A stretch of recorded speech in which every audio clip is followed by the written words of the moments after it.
শহীদ ওসমান হাদির সঠিক উত্তরসূরি পাওয়া গেছে, সেটা হচ্ছে জাবেদ।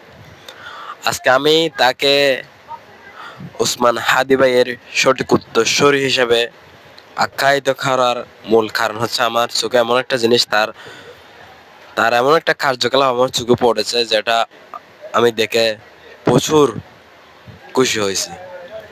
সে আজকে বাঁশখালীতে যে চট্টগ্রামে বন্যার্তদের সাহায্য করতে গেছে,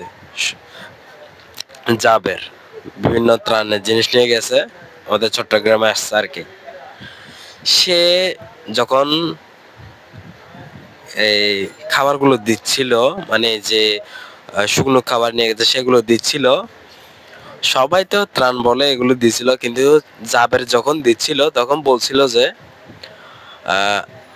আমি আপনাদের এই যে আপনার বাড়ি থেকে বাইর হতে পারতেছেন না, কোথাও যেতে পারতেছেন না, জিনিস এনে খাওয়ার মতো এখন মানে ব্যবস্থাটা হচ্ছে না, আমি শুধু তার জন্য আসছি যে মানে আপনাদেরকে একটু আমি এনে দিলাম এই আর কি। মানে একদম সহজ কথা বলতে বলতে গেলে এইভাবে বলছে, আপনারা এখন বাড়ি থেকে বাইর হতে পারতেছেন না, তাই আপনাদের আমি আমার পক্ষ থেকে ছোট উপহারগুলো দিলাম। আমি কোনো ত্রাণ দিতে আসি নাই, আপনারাও আমার থেকে আরো অনেক ভালো জায়গায় আছেন, আপনারাও আমার থেকে আরো ভালো পরিবেশের মধ্যে আছেন। তো সে জিনিসটাকে ত্রাণ বলে আখ্যায়িত করে নাই, সে বোঝাতে চাইছে যে আপনারা এখন সাময়িক সময়ের জন্য বাড়ি থেকে বাইর হতে পারতেছেন না, তাই আমরা আসছি আপনাদের কাছে এই অল্প কিছু নাস্তা নিয়ে, এইরকম টাইপের একটা কথা বোঝাতে চাইছে আর কি। আমি হয়তো ওর মতো বড় বড় করে বলতে পারতেছি না।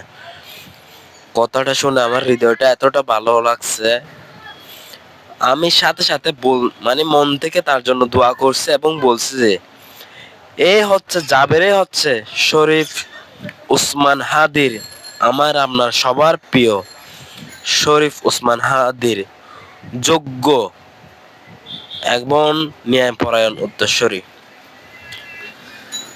আমরা যেই শরীফ ওসমান হাদিকে দেখছিলাম, ঠিক আমি আজকে একটা ভিডিওতে জাবেরের ওই কথা এবং ভঙ্গি এবং তার আচরণের মধ্যে আমি সেই শহীদ শরীফ ওসমান হাদিকে খুঁজে পেয়েছি। তাই আমি জাবেরকে শরীফ ওসমান হাদির উত্তরসূরি হিসাবে আখ্যায়িত দিছি। সঠিক যোগ্য উত্তরসূরি জাবের, শহীদ শরীফ ওসমান হাদির।